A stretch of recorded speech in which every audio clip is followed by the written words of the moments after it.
The U.S. State Department has approved the transfer of 5 Russian-made Mi-17 HIP helicopters that had belonged to the now-defunct Afghan Air Force to the Ukrainian Armed Forces, according to a new report from CNN. American officials also authorized plans by the Estonian, Latvian, and Lithuanian governments to send US-made weapons, including Javelin anti-tank guided missiles and other equipment to Ukraine. This is all part of a broader push by the United States and its allies and partners to bolster Ukraine's military capabilities ahead of a potential new Russian invasion, the prospects for which look ever more imminent.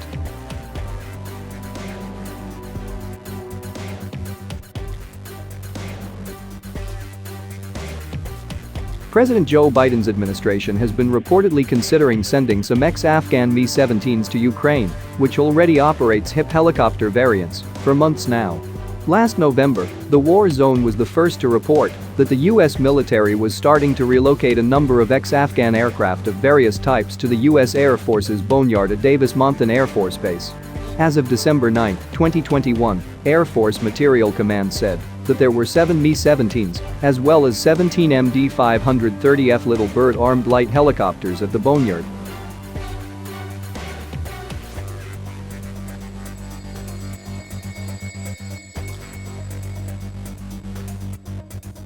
The 5 Mi-17s are already in Ukraine for maintenance after being pulled out of Afghanistan during the withdrawal there, according to CNN.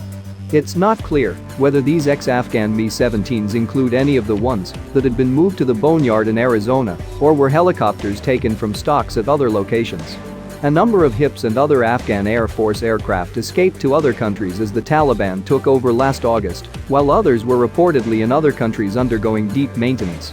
Ukrainian companies had been among those contracted to do depot maintenance on Afghanistan's Mi-17s in the past. At least 2 Afghan HIPs were reportedly spotted in Ukraine in August 2021.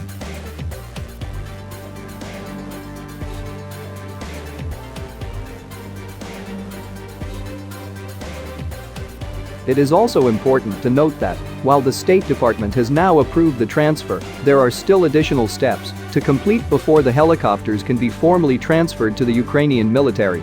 The same goes for the Javelins and other material that the Estonians, Latvians, and Lithuanians are looking to deliver to their Ukrainian counterparts.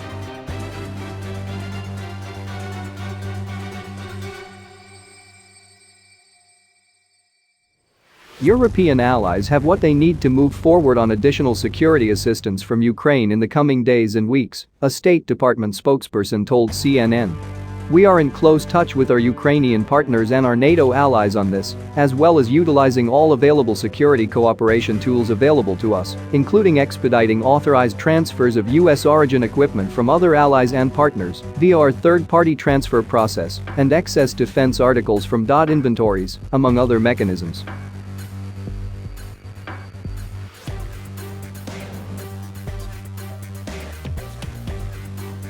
This all comes after the UK government's announcement earlier this week that it would start delivering guided anti-tank missiles, later confirmed to be next-generation light anti-tank weapon (NLAW) types, to Ukraine. That was followed by the start of a very public air bridge involving UK Royal Air Force (RAF) C-17 cargo planes carrying hundreds of NLAWs.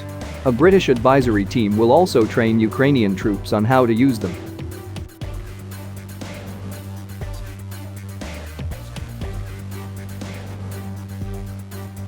In recent months, the U.S. government has delivered shipments of weapons, including javelins and small arms, as well as ammunition and other equipment, as part of previously agreed to military assistance programs. An American military team returned in December from a mission to Ukraine to assess the country's air and missile defense posture and potential ways to improve its capabilities in this regard, too.